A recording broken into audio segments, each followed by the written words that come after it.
I had worked at Aldermore Hall for 38 years by the time I learned what Constance Veal could do, and I had thought, in all that time, that I knew everything worth knowing about the people who lived under that roof. I was wrong about a great many things that Christmas Eve, and I have been grateful for it ever since. Aldermore was the kind of house that swallowed sound. The ceilings in the drawing room rose 2 full stories, hung with a chandelier that had not been dusted by human hands in a decade. We had a man for that now with a special harness. And the windows looked out over snow that had been falling since before lunch, soft and steady, the kind that makes a house feel like the last warm place in the world. The family had gathered for the holiday in the old way. The Pemberton Ashes did not do small gatherings. There were perhaps 40 guests that evening, neighbors and cousins and the sort of business associates who get themselves invited to things, all of them dressed as though the local newspaper might be sending a photographer, which, this being Aldermore, it sometimes did. I had been the butler there since I was 22 years old, brought on under old Mr. Pemberton Ashe, Edward the grandfather, long since passed, and I had stayed on through his son Richard's stewardship of the place, and now I served Richard's son, Julian, who at 31 had inherited the house, the fortune, and, I am sorry to say, a certain confidence in his own wit that his grandfather had never possessed. Julian was not a cruel young man. I want to be fair to him, because by the end of that night he had earned it. But he had grown up being laughed with, rather than at, and he had never quite learned the difference between the two, nor noticed how rarely anyone laughed at him in return.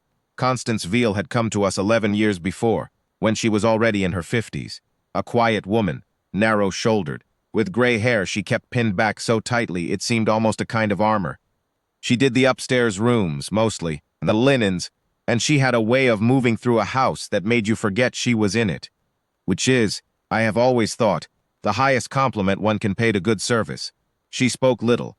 She was unfailingly polite. In 11 years I do not believe I ever heard her raise her voice, nor saw her idle for a moment. She ought to have been working, and in 11 years I never once heard her mention a piano. That evening, the drawing room had filled with the particular noise of a party that has had just enough champagne to feel pleased with itself. Laughter rising and falling, the clink of glasses, somebody's cousin telling a story about a skiing accident with far more drama than the story likely warranted. The grand piano stood at the far end of the room, a Bechstein that had belonged to old Edward, polished to a black mirror shine, and like most of the beautiful things at Aldermore, it had become, over the years, mostly furniture. A cousin had banged out a few carols on it earlier, badly, to general amusement, and then it had been left alone, its lid down, its bench pushed in, the way pianos are left in houses where no one really plays. It was around 9 that Julian noticed Constance in the doorway. She had come through with a tray to clear glasses, quietly, as she always did, careful not to draw attention, and she might have come and gone without anyone marking her at all, except that Julian had had perhaps 1 glass of port too many, and he had an audience of guests gathered near him, and I think, more than anything, he simply wanted to make them laugh again the way the skiing story had. "Constance," he called, and I saw her stop, the tray balanced on her hip, her face arranging itself into the polite, neutral expression that service teaches you. "Come, here a moment, settle something for us." She came, of course. You did not refuse Julian, not because he was unkind about it, but because that was simply how the house worked, and Constance had worked in houses like this her whole adult life. "We were just saying," Julian said, gesturing grandly toward the piano, "that this old thing hasn't been touched properly in years. Terrible waste of a good Bechstein. You're up there every day dusting the thing. You must have picked something up by osmosis, surely." There was laughter at this, gentle laughter, the kind that isn't meant as cruelty so much as carelessness, which can sometimes be worse. "Go on, give us a tune, something simple. We won't expect Rachmaninoff from the help." More laughter. A woman near him, I believe she was a cousin's wife, new to the family and eager to be liked, put a hand to her mouth and giggled behind it. I want to be honest about what I felt in that moment, because it shames me a little even now. I felt embarrassed for Constance, and I felt, God forgive me, a flicker of irritation at her, for the awkwardness of the moment, for the fact that I would now have to find some graceful way to extract her from it. I did not for 1 second think anything, except that a kind, quiet woman who emptied wastebasket baskets, was about to be made to look foolish in front of 40 people, and that there was nothing to be done about it but get it over with quickly. Constance set the tray down on the side table with great care, as though it mattered more than anything else in the room. And then she looked at the piano, not at Julian, not at the laughing guests, but at the instrument itself, the way you might look at someone you had not seen in a very long time, and were not certain would recognize you.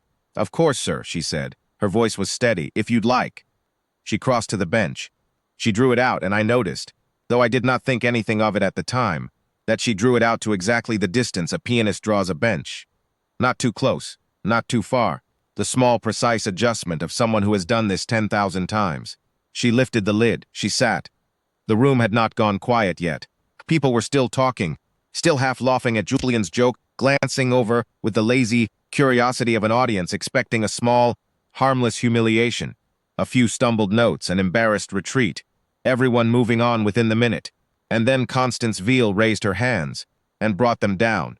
And the first chord of Chopin's Ballade No. 1 in G minor went through that room like a hand closing around it. I have heard that opening many times since. I made a point of it afterward. But I have never heard it the way I heard it that night, in a drawing room full of people who were not expecting to hear it at all.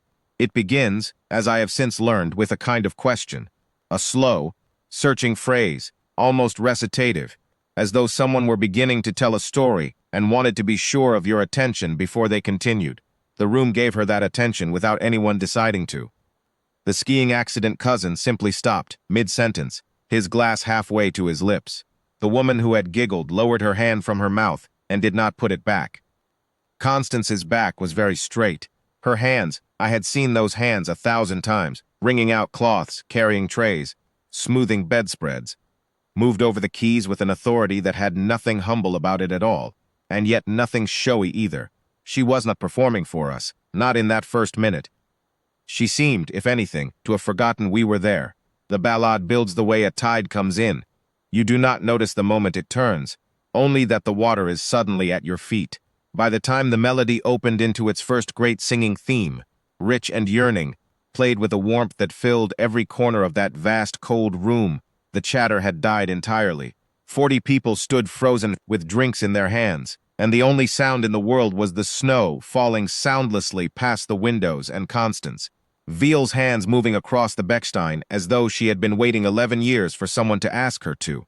I found that I had stepped further into the room without meaning to.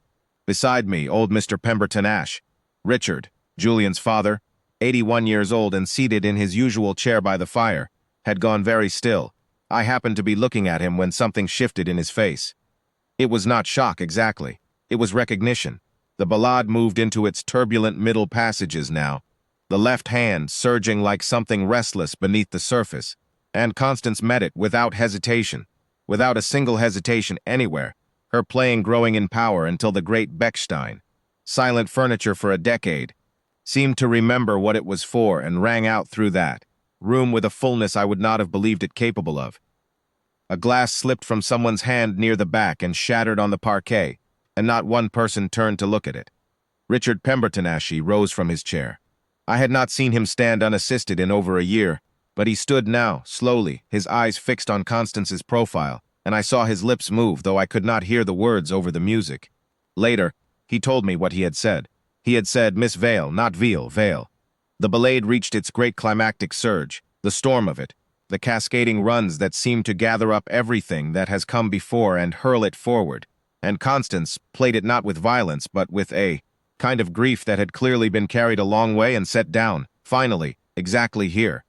I watched 2 of the younger guests, people who I would have guessed had never heard a note of Chopin in their lives, standing with tears running openly down their faces, not embarrassed to be seen. And then, as the ballade always does, it pulled back, the storm exhausting itself into something quieter, sadder, the melody returning changed, worn down and tender, and Constance brought it home with a gentleness that made the loudness before seem almost like a memory of itself. The final chords fell into the room one by one, each one allowed to ring out fully before the next, until the last one hung in the air, and then was simply gone, swallowed by that high ceiling, and the room was left in a silence, so complete I could hear the fire shifting in the grate. No one moved for what felt like a very long time. Then old Richard Pemberton Ashi began very slowly to clap, and the room rose with him, every single person on their feet, the applause swelling until it filled the drawing room the way the music had. Constance sat with her hands in her lap, her head bowed, and I saw her shoulders shaking, very slightly, and I understood that she was crying too. It was Richard who explained it. Later, once the room had settled and Constance had been persuaded, gently by everyone, including a deeply chastened Julian, to take a chair by the fire rather than return to her duties.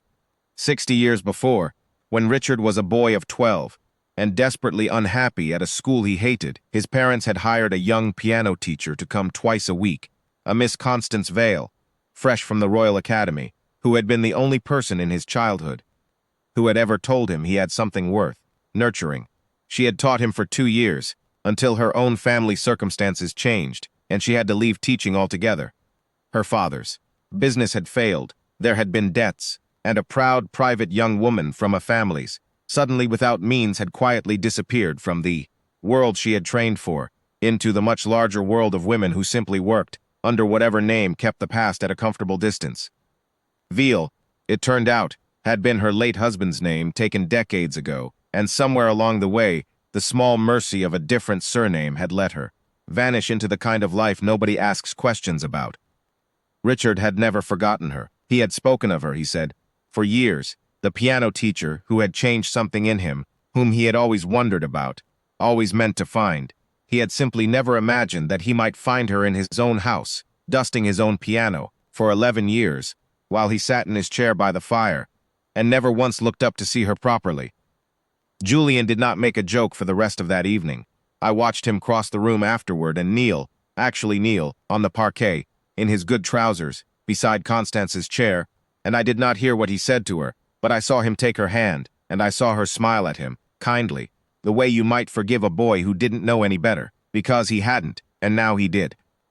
I have served at Aldermore Hall for 38 years, and I have seen a great many fine performances in that drawing room. String quartets, a famous tenor once, even a small orchestra for Edward's 80th. I have never, before or since, heard a room change the way it changed that night, the moment Constance Veal's hands came down on those keys, from a careless joke to something that felt, for those few minutes, like the truest thing that had ever happened in that house. I think of it every Christmas Eve now when the snow comes down past those tall windows, and I find myself glad, more glad than I can easily say, that I was there to see it, and that the house at last had given her back her name.